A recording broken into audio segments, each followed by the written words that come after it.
Guys, how's everyone doing? This is Sir Jedi Sentinel, and welcome back to Sentinel Reviews. Quick update before we begin properly, just some background on what I'm doing. The actors' strike has reached the SAG-AFTRA strike has reached a tentative agreement, and right now, last I checked at the time of recording this, the union SAG-AFTRA is voting to codify that agreement. So until we get a word on what's happened, here's the thing: an agreement was proposed, but it hasn't been reached. It hasn't been finalized yet. So for the time being, until it is finalized properly, Batman be vlogged and my reviews of the Doctor Who 60th anniversary specials and the newly revealed Christmas special now are still going to be on hold. So this is just something to fill the gap just something to try and fill the gap. So today we are going to begin our look at the trilogy of DC Comics audio dramas produced for Spotify. And as you can see from the title below, we are starting with the first one, Batman Unburied. Batman Unburied was originally began releasing in May 3rd of 2022. Right? 2022, yes. It released weekly, 2 episodes a week, and ran for 10 episodes. The series was created by David S. Goyer, with apologies to the other people involved.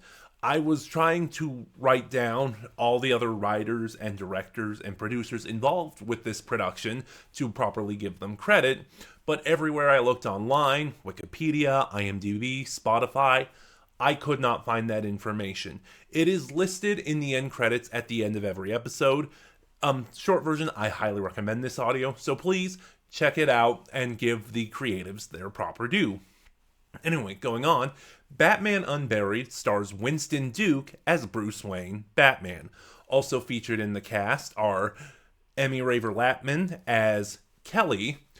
Give me a minute, there's a big cast here. Lance Reddick as Thomas Wayne, Tox Olagundaye as Martha Wayne, Gina Rodriguez as Barbara Gordon, Sam Witwer as Cornelius Stirk, the Harvester, Jason Isaacs as Alfred Pennyworth, John Rhys Davies as Dr. Hunter, and Hansen Minhaj as Edward Nygma, the Riddler. This series is now over a year old now. Yeah. And so I will be discussing spoilers. If you have not heard Batman Unburied, again, I do highly recommend it. It is on Spotify, and you can listen to it even with a free account. You know, you can still listen to the podcast essentially unhindered with a free Spotify account, unlike music. But anyway, yeah, this, as I was kind of leading into, this is just really good, and it's also something really different. Although, if you're familiar with David S. Goyer, you kind of know what you're getting into already. One of the things I really like about this particular story is it really focuses on the detective aspect of Bruce Wayne, because Batman is billed as the world's greatest detective, and yet a lot of adaptations, recent movies in particular, up until the Batman, I want to say, there was always much more focus on the action, beating up the bad guys, than there was on the actual detective work. That being said, this story, while there is some action, it only really comes up really towards the end, the more I think about it. There is a much stronger focus on the detective aspect of Batman. There's also a much stronger focus on Bruce Wayne as well. So what's the story here? Well, Bruce Wayne works at his father's hospital. He's not a coroner. There's a specific word for it. It's like a forensic medical examiner or something. It's essentially a coroner that works in that deals much more heavily in forensics than a regular coroner does. That's the best way I could piece it together. Meanwhile, there is a string of murders across Gotham committed by a serial killer called the Harvester, because with every kill, he takes an organ from one of his victims. Now, at that beginning, like I said, from that opening, Bruce Wayne is working for his father at his hospital, and that was something really interesting because That was some. Sorry, my mind just went blank. That's something really interesting because I thought because this audio drama does really good at pulling you in and making you wonder what's going on. Like, if Bruce's parents are still alive, is he still Batman? Is this an alternate origin for Batman? And let me play in the broader strokes to kind of make my point. This story does really good at playing with your expectations. Every time you think you have everything figured out, the cliffhanger for an episode will leave your jaw hanging off the ground because it completely derails everything you thought you knew. And you'd think 10 episodes that would get old, but it never does. It's because it always kind of revitalizes the story. The story never gets old or stale, but every cliffhanger kind of revitalizes the story and basically unravels everything you thought you knew. It does it really well. Performances are solid. Performances are actually really good. I'll talk about them a little more. But as I was saying, like with this premise, Bruce, again, working for his father, what's going on? When you start to get comfortable, then episode 3 happens. And episode 3, again, shifts things entirely. Because episode 3 is mainly from Barbara Gordon's perspective. And, and then we find out Bruce Wayne is missing, presumed dead, because of a plane crash he was allegedly involved in. And now she needs to figure out herself what's going on. There's also some interesting lore changes to the way the world is presented here. This isn't tying into any particular comics or movies or TV shows. This is its own thing. And with that, we have some interesting lore developments for this particular iteration of Batman. Barbara Gordon knows Bruce Wayne is Batman, but she is not Batgirl. She is a cop working in the GCPD. And similarly, there is no Jim Gordon here. This is a little bit disappointing, I have to admit. Before this story began, Jim Gordon was in an altercation with the Riddler that left him physically scarred and traumatized, and basically he had to resign due to the stress and the pressure he was put under. He couldn't deal with it anymore. That is one thing I will say that is kind of disappointing about this. It's a great story overall. It's just Jim Gordon is so integral to the Batman mythos. I do kind of wish he was involved. But that being said, even though that is a personal wish, you don't miss his presence. That's one thing I want to say. Batman Unburied uses its time really well. Like I said, it's 10 episodes. It's exactly how long it needs to be. There's no episode that feels extraneous, like you could cut it. It doesn't feel like it needs to be longer. It's the perfect length, essentially. So what is actually going on? Well, to do that, we need to do some more backtracking and talk a little bit more. So, last chance, if you haven't heard Batman Unburied, abandon ship now. So, Bruce Wayne has been kidnapped. What we saw in the opening, with him, again, being a medical examiner, is a fantasy that is in his mind because someone is trying to get to his deepest, darkest secrets. And we find out after he is attacked by the Harvester, Bruce's father basically forces him to go to therapy with a man named Dr. Hunter.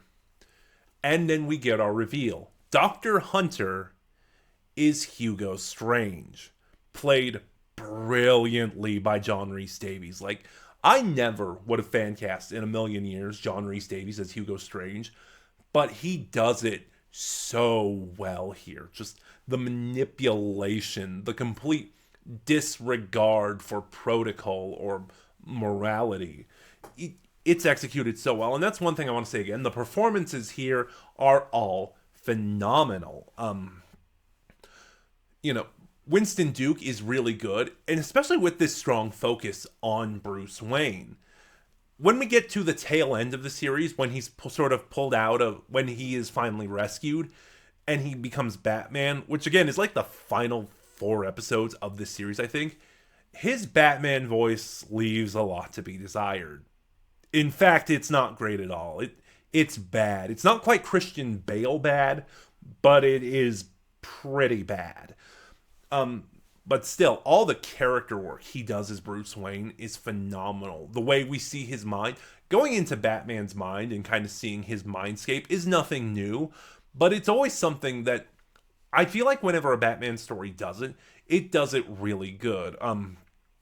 Harley Quinn, season 3, I think it was, had another really good example of this. The episode Batman Begins Forever.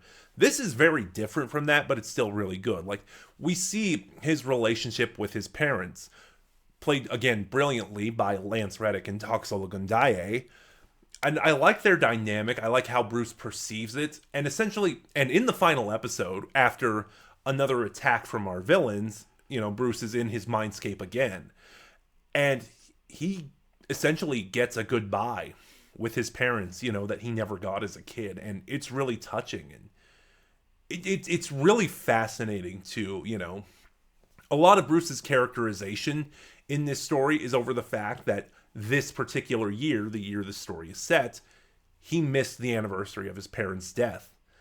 And he starts beating himself up over it. And, you know, this vision of his parents that he has says, you know, it's fine. It just means you're moving on, you know. And the fact that he gets this chance to say goodbye, it's a really touching scene. And it's one of the highlights in this series that is nothing but highlights. But I kind of got ahead of myself there because there is a lot of ground to cover here. How does Barbara rescue Bruce if she's not Batgirl? Well, she gets a call from the Riddler. And in a series and full of great performances, Hasan Minhaj is the standout here. He doesn't have a lot of screen time, or well, screen time because it's in audio, but what we get is phenomenal. Like, I will even say right now, he is my favorite Riddler. Full stop. Easily.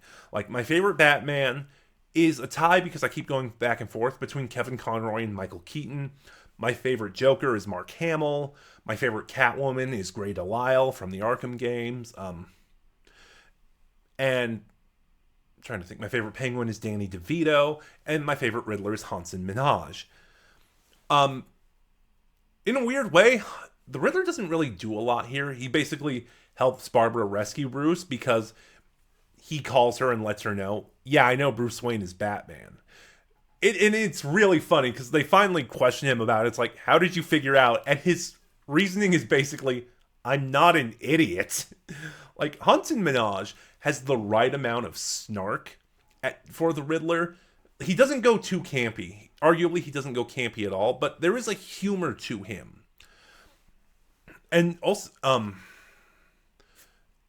again, you know, over the course of this story, of course, after he helps rescue Bruce, after he helps Barbara rescue Bruce, sorry, I am not in top form for this. You know, he ends up injured in the process and is taken to the hospital. He then escapes. The final scene in this story is Bruce tracking him down to Egypt and finding him to take him back. And again, it's another really good scene. There's no epic fight. There's no big confrontation.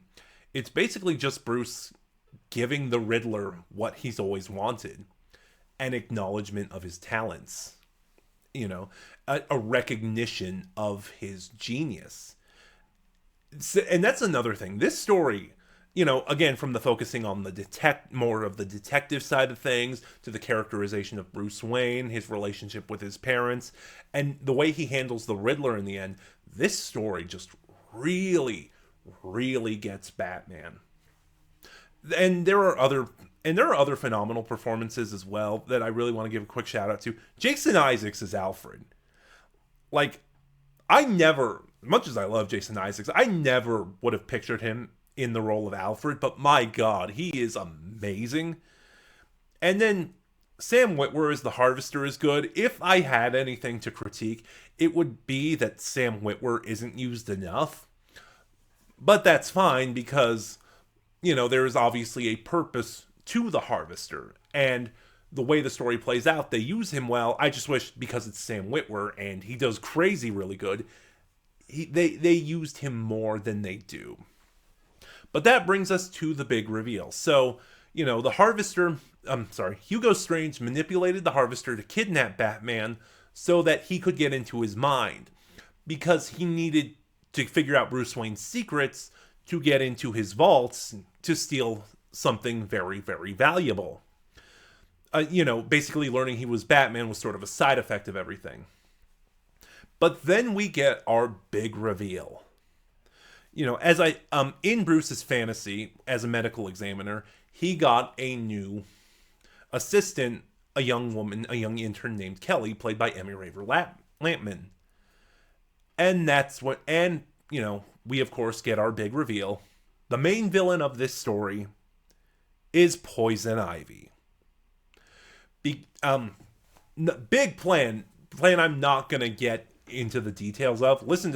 Just listen to the story. It's really, really good.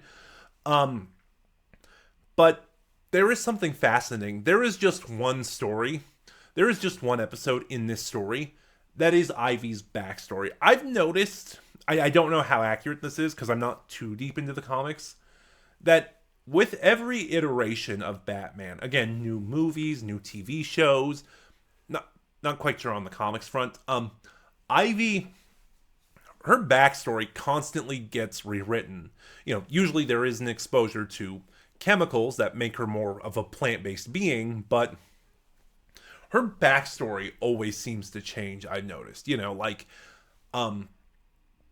In Batman the Animated Series, from memory, I was kind of rewatching it, so I don't know how true this is. Ivy was just a scientist and eco-terrorist. She didn't really have the plant-based powers. Batman and Robin, we don't really have to talk about that. In the animated series, The Batman, she was a college student and friend of Barbara Gordon when her accident happened, turning her into Poison Ivy. And again here, her backstory gets rewritten again into something really dark and messed up. Basically, Ivy's father was a scientist, or, Pamela's father was a scientist, and he was hired to make bioweapons. In his house, he had, Pamela's mother and her had their own garden, and then he had his own garden that they were not allowed to go into. One day Ivy does, and she's exposed to one of his toxic plants, but it doesn't harm her. So her father begins performing really twisted, sick experiments on her, turning her essentially into Poison Ivy, making her touch toxic, her blood acidic. It is one of the, I believe, I could be wrong on this, I need to look into it. I believe this borrows pages from how Ivy was done in Gotham. I really need to finish Gotham. I never got past the first season. But yeah, it is messed up. And basically, and it gives us this really tragic characterization of Ivy. That's something interesting too. As the way viewpoints have changed over the years, so has the characterization of Ivy. She's not so much a villain anymore, generally in pop culture. She's more of an anti-hero because essentially, as the world crisis has become more and more relevant, the fact that Ivy's all about the environment, yeah, she kind of has a point. So she is more of an anti-heroic eco-warrior lately, but this particular characterization of Ivy makes her so tragic because she is a victim of essentially the world around her. Her dad used her as experiments and killed her mother to prevent her from leaving. And then her college professor tried to prey on her as a man lusting after a woman. She hates the world because in a way the world hated her. And Emmy Raver Lampman just plays it so beautifully. She has this tragedy to her. She has this righteous fury to her. She's going too far, but you can't entirely blame her for what happened to her. And in a way, that's how Bruce defeats her, He reminds her of her humanity, She says, one of your old girlfriend, relevant to the flashback episode, is working here. If you do this, it's going to kill her. And that's what gets Ivy to stop. Like, just all around, Batman Unburied is practically perfect. It's just the right length it needs to be. It doesn't overstay its welcome. It's stacked with powerful performances, especially from Winston Duke, Emmy Raver Lampman, John Rhys Davies, and Hansen Minaj. Like, I highly, highly recommend it. But those are just my thoughts. What are yours? Please start a conversation in the comments below, and remember to like, comment, subscribe, click the bell next to subscribe to get notifications when I upload, and share the video around. All of it helps my channel grow. Now, at the moment, there are 3 of these audio dramas, and we just covered the first one. I do not have a set upload schedule to when these are going up, because the time frame in which I listen to these, I don't have that luxury anymore because of the mature content presented in them. So when I normally listen to these, because I'm around other people and stuff, I don't have that anymore. So the best I can say, they will go up when they go up. So join me next time when we will go to a very different characterization of Batman, a very different Gotham entirely, for Harley Quinn and the Joker, Sound Mind. This is Sir Jedi Sentinel, and I'll see you guys next time.